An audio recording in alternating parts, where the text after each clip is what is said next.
Bismillahirrahmanirrahim. Assalamualaikum warahmatullahi wabarakatuh. Dan selamat pagi.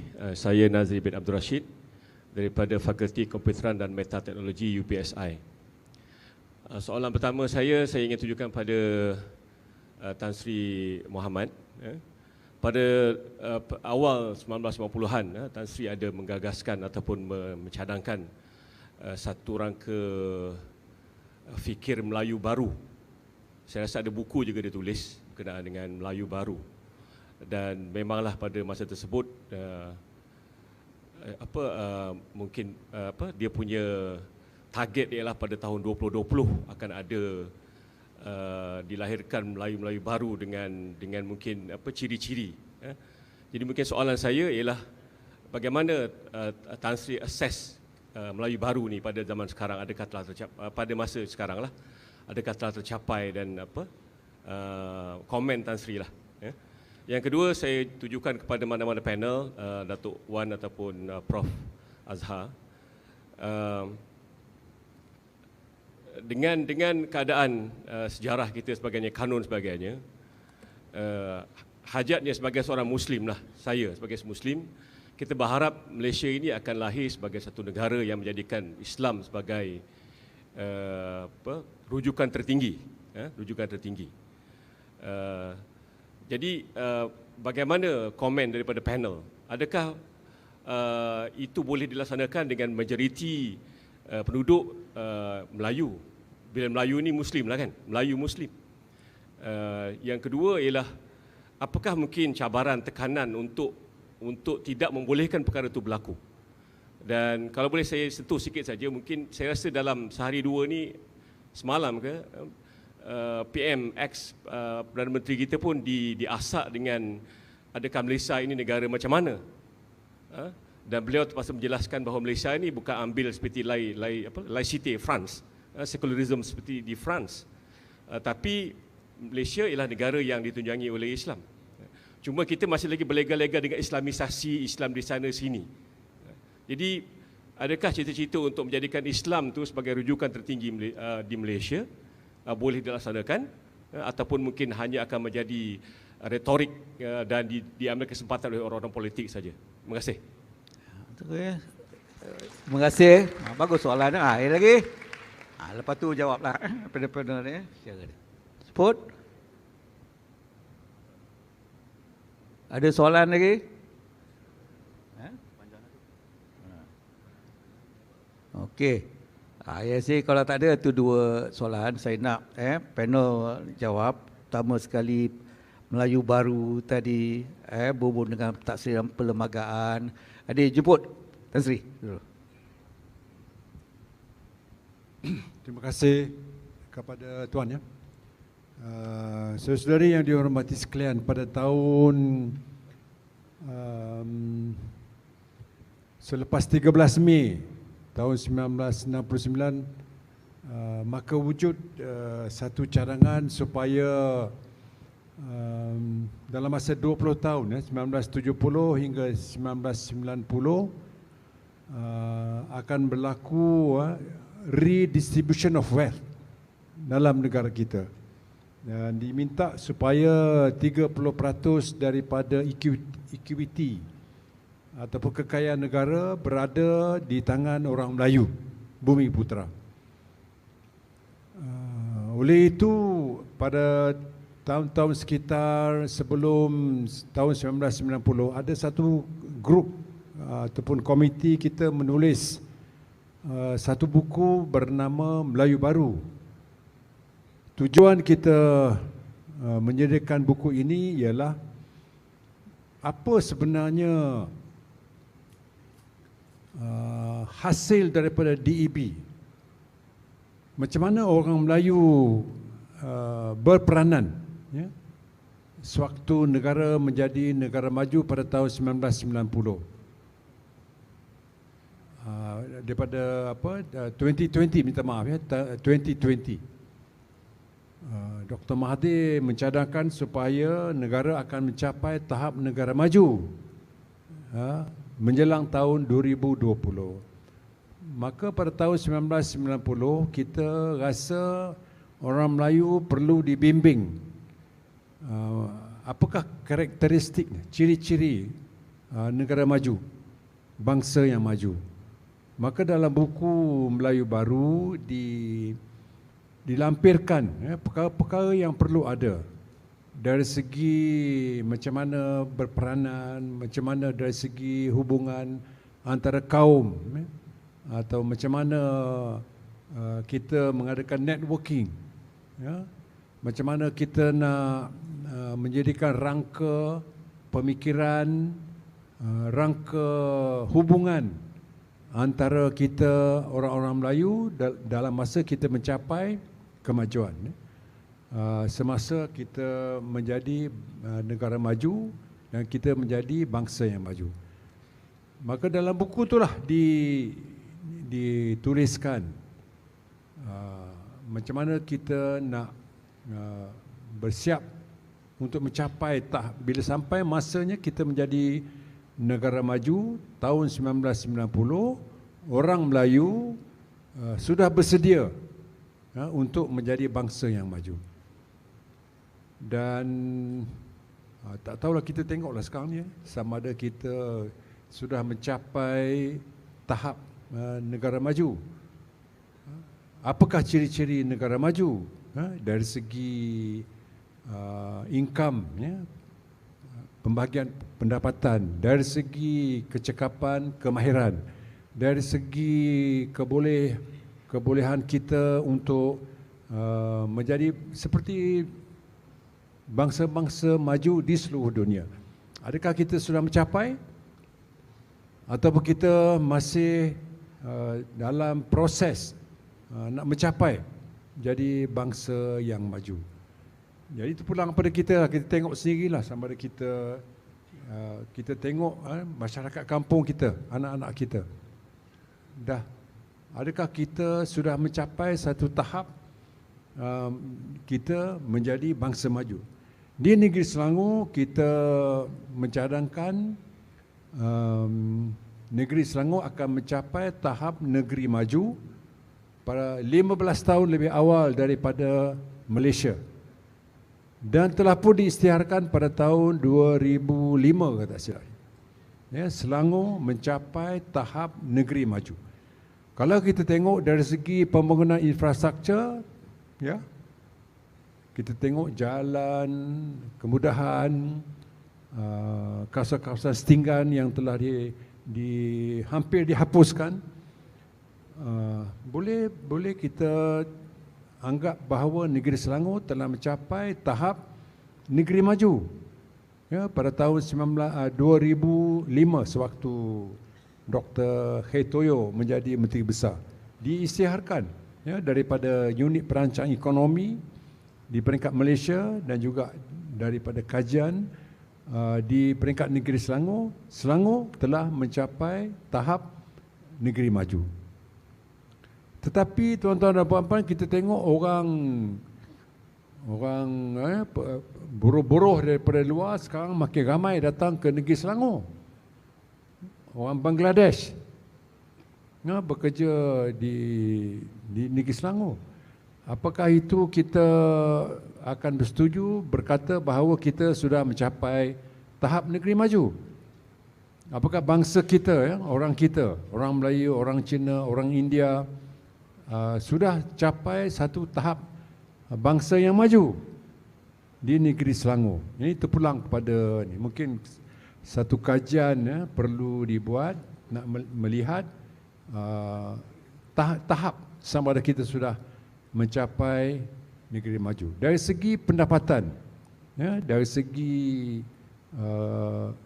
KDNK kita, sama ada kita sudah pergi kepada satu tahap yang boleh kita rasa pendapatan kita sudah sampai ke tahap yang kita mencapai. Kalau dibandingkan dengan Singapura, dengan Taiwan, dengan Jepun, apakah kita sudah mencapai satu tahap? What is our gross KDNK kita? Itu kena perlu dikaji oleh pakar-pakar kita. Jadi tuan-tuan dan puan-puan, kepada saya ada satu perkara yang ingin saya nak sampaikan juga. Kita kena ada kestabilan politik. Saya perhatikan akhir-akhir ini ya, dalam masa 5-10 tahun yang akhir-akhir ini, kestabilan politik kita agak tergugat. Boleh dikatakan tiap-tiap setahun, 2 tahun tukar Perdana Menteri. Tiap-tiap setahun, 2 tahun tukar Perdana Menteri. Daripada Datuk Najib kepada Dr. Mahathir. Lepas tu tukar kepada Tan Sri Muhyiddin.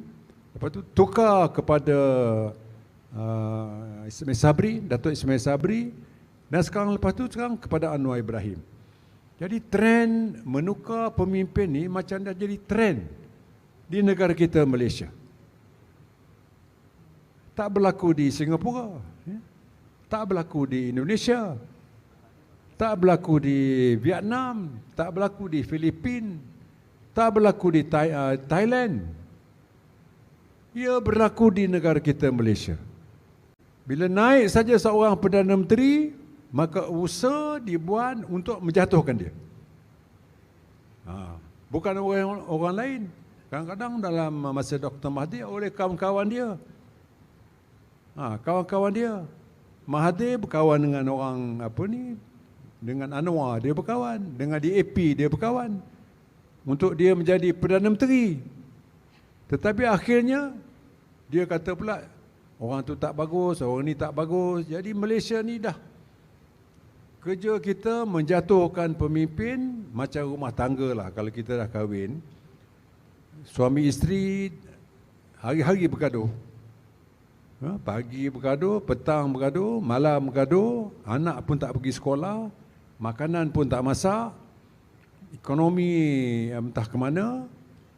Jadi macam kalau kita tengok negara Malaysia ni, kalau orang luar tengok pasal apa tiap-tiap negara, macam Jepun tu, dia ada investigative economic writer dia. Dia ada dia punya spy dalam menulis dan melaporkan kepada negara mereka tentang satu-satu negara.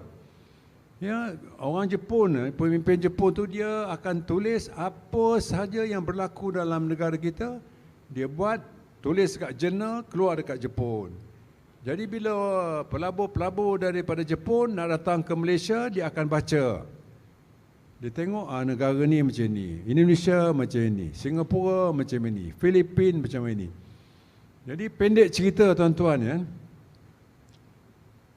laporan yang mereka hantar kepada mereka negara Jepun, kepada Amerika, kepada Britain, kepada Eropah, tak begitu baik mengenai negara kita.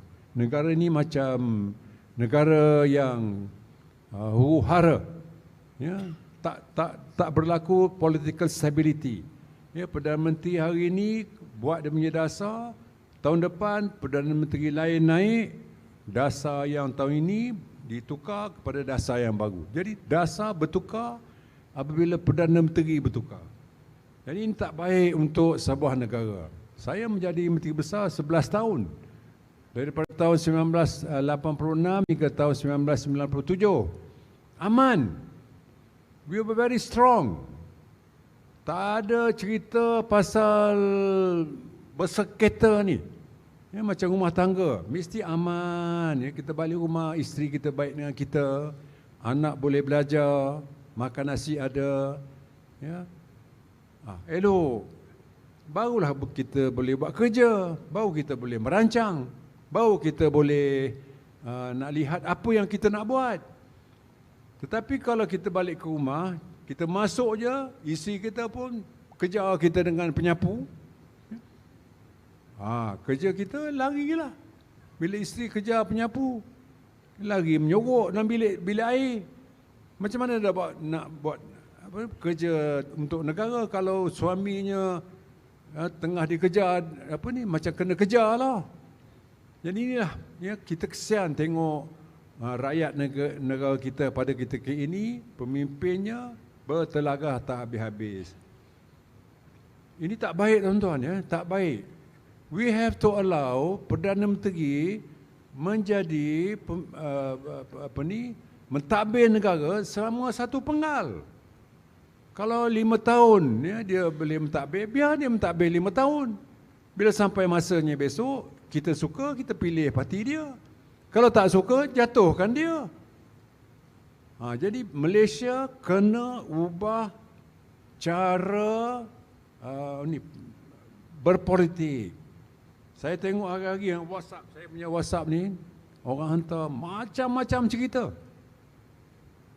Pagi lagi kita dah baca macam-macam. Orang ni kata begini, orang ni kata macam ni, orang ni kata macam ni, orang kata bukan main rajin-rajin. Jadi tuan-tuan, orang Bangladesh datang. Tadi saya cerita, dulu orang Cina datang, orang India datang, sekarang orang Bangladesh datang. Dia buat semua kerja.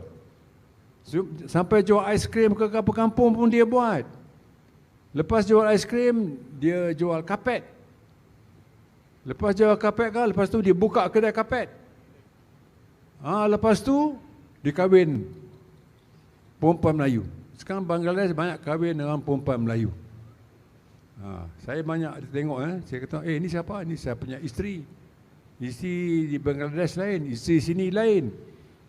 Itu yang berlaku tuan-tuan. Bila kita, otak kita ni berselikat, bertengkar, bergaduh, jadi orang lain ambil kesempatan. Orang Pakistan pun datang sekarang, ramai. Memotong rumput di rumah-rumah ni, di taman-taman, orang Pakistan. Jadi apa jadi macam ni? Kita rasa tak seronoklah negara kita berada dalam politik macam ni. Kita harap dari segi politik, biar kerajaan yang ada hari ini memerintah selama 5 tahun. Jangan tukar kerajaan tu tiap-tiap tahun. Maka dia akan jadi lemah. Dia tak boleh buat apa. Pelabur pun tak nak masuk ke sini. Sebab kita bertelagah. Dan orang negeri lain tak ada macam ni. Indonesia tak macam ni. Indonesia, Thailand, Singapura tak macam ini. Malaysia saja yang macam ini. Kalau nak cari alasan memang senang. Suami balik pergi ke dapur, cek, ada kotor, marah bini. Nak cari salah, memang banyak salah. Jadi tak bolehlah kita nak cari salah sampai semua kerja tak boleh buat. Jadi tadi saya dengar Profesor Wan, Profesor Azhar, Profesor Latif ada bagi banyak komen mengenai orang Melayu, orang Melayu, pentadbiran Melayu, Raja Melayu, cukup seronok. Saya teringat balik zaman masa saya belajar dekat universiti tentang kesahihan, keabsahan bangsa Melayu. Jadi ini yang kita nak perkukuhkan. Keabsahan tu. Kita nak kukuhkan raja kita. Kita nak kukuhkan political kita, kestabilan politik kita. Kita nak kukuh. Kita kena kukuh untuk menjadi maju. Kalau tak kukuh tuan-tuan, raja pun disanggah orang dan kita pun bertelagah tengok dekat parlimen, tak ada macam parlimen orang lain. Parlimen orang lain bercakap dengan tertib, bagi orang bercakap, lepas habis orang bercakap, barulah dia bercakap. Ini tak ada. Sama-sama bercakap. 2 orang, 3 orang, sekali bercakap.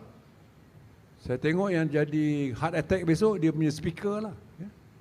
Speaker dia tengok sini nak bercakap, sana nak bercakap. Macam mana nak dengar tuan-tuan? Jadi, it's a very teruklah tuan-tuan.